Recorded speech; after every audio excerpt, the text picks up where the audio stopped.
राधे राधे सभी को। आज एक छोटी सी कहानी का प्रस्तुतिकरण है। कहानी है खुद पर भरोसा। एक घना जंगल होता है।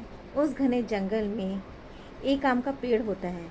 उस आम के पेड़ पर एक चिड़िया अपने 3 चूज़ों के साथ रहती है। चिड़िया के तीनों ही चूज़े बहुत ही शरारती और बहुत ही नटखट होते हैं। चिड़िया देखती है कि चूज़े अब धीरे धीरे बड़े हो रहे हैं। एक दिन चिड़िया तीनों से कहती है कि अब तुम्हारे पंख उड़ने लायक हो गए हैं। अब तुम तीनों ही उड़ान भरने की कोशिश किया करो। उन तीनों चूज़ों में जो सबसे छोटा चूज़ा होता है, गोलू, वो बहुत ही प्यारा चूज़ा होता है और वो डरता है उड़ने से, तो वो घोंसले के कोने में जाकर के छुप जाता है। परंतु जो उससे बड़े चूज़े होते हैं वो अपनी माँ का कहना मानते हैं और उड़ने का प्रयास करते हैं, और कुछ ही दिनों में वो इस प्रयास में सफल हो जाते हैं और उन्हें उड़ना आ जाता है। परंतु गोलू ऐसा प्रयास नहीं करता है और वे घोंसले में ही बैठा रहता है। एक दिन चिड़िया उसे समझाती है कि गोलू देखो, अब तुम्हारे दोनों भाई भी उड़ने लगे हैं, तुम भी थोड़ा थोड़ा अपने पंखों को फैलाओ और उड़ने का प्रयास करो। परंतु अपनी माँ से कहता है कि माँ, मुझे बहुत डर लगता है उड़ने से, मैं नहीं उड़ पाऊँगा। उसकी माँ कहती है, ऐसा नहीं है गोलू, तुम अपने पर भरोसा रखो, तुम्हारे पास भी पंख है और तुम भी अच्छी उड़ान भर सकते हो। परंतु गोलू अपनी माँ की बात को नज़रअंदाज कर देता है। कुछ दिन हंसते खाते खेलते कूदते ऐसे ही बीत जाते हैं। एक दिन अचानक ही तेज तूफान आने लगता है। चिड़िया बहुत घबरा जाती है।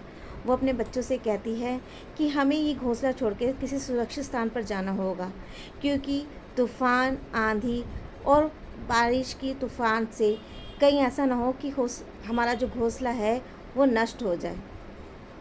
दोनों चूज़े अपनी माँ की बात को बहुत ध्यान से सुनते हैं और होता भी ऐसा ही है। बहुत तेज़ रात को आंधी आती है, बिजली कड़कती है, तूफ़ान आने लगता है।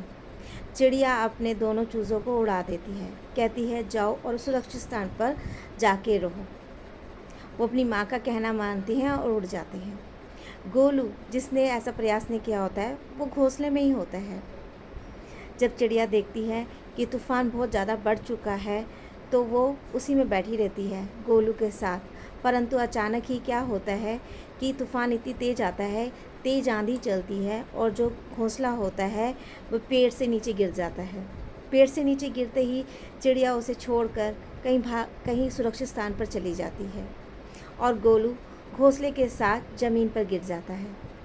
ज़मीन बहुत ही ठंडी होती है, चारों तरफ कीचड़ होता है, अंधेरा छाया होता है।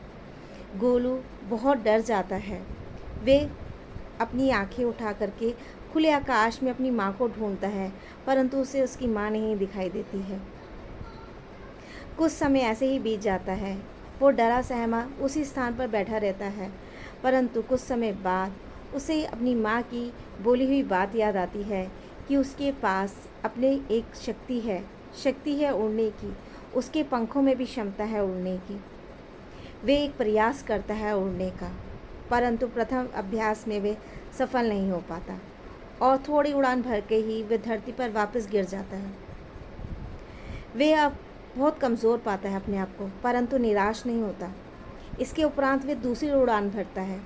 दूसरी उड़ान पहली उड़ान से थोड़ी ज़्यादा होती है, परंतु वे पूरी तरह फिर भी नहीं उड़ पाता है और इस बार भी वे बहुत थोड़ा ऊपर जा कर के वापस नीचे धरती पर गिर जाता है। इस बार वे निराश नहीं होता, फिर से कोशिश करता है।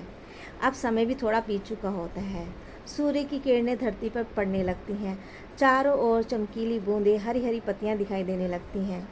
और तभी जब गोलू एक अभ्यास करता है, फिर से प्रयास करता है तीसरी बार उड़ने का, तो इस बार हवा भी उसका साथ देती है और वे एक ऊंची उड़ान भरता है। अब वे धरती से काफ़ी ऊंचा होता है और खुले आकाश में विचरण कर रहा होता है। जब वह धरती से ऊपर देखता है और खुले आकाश की तरफ निहारता है तो वह बहुत ही प्रसन्न होता है। उसे इस बात की खुशी होती है कि उसने उड़ना सीख लिया है। अब वह दूर देखता है तो उसे एक पेड़ पर अपनी माँ बैठी हुई दिखाई देती है। वह हंसता है और कहता है, देखो माँ, मुझे उड़ना आ गया। माँ की आंखों में खुशी के आंसू होते हैं और वह बहुत खुश होती है कि उसके बेटे को उड़ना आ गया है। वे उसे कहती है कि देखो, परिस्थितियों ने तुम्हें उड़ना सिखा दिया ना, क्योंकि तुमने खुद पर विश्वास रखा, तुमने खुद प्रयास किया उड़ने का। तो कहने का तात्पर्य ये है दोस्तों कि हमें कभी भी कठिन परिस्थितियों से निराश नहीं होना है। हमें हमेशा प्रयास करते रहना है, क्योंकि प्रयास करने वालों की कभी हार नहीं होती। जिस तरह गोलू ने अपना आसमान पा लिया, उस तरह हम सभी भी अपना आसमान पा सकते हैं। परिस्थितियाँ हमें कमज़ोर बनाने के लिए नहीं, बल्कि हमें मजबूत बनाने के लिए हमारे जीवन में आती हैं। ये कहानी अगर आपको अच्छी लगे तो प्लीज़ चैनल को लाइक करें, शेयर करें और सब्सक्राइब करें। राधे राधे।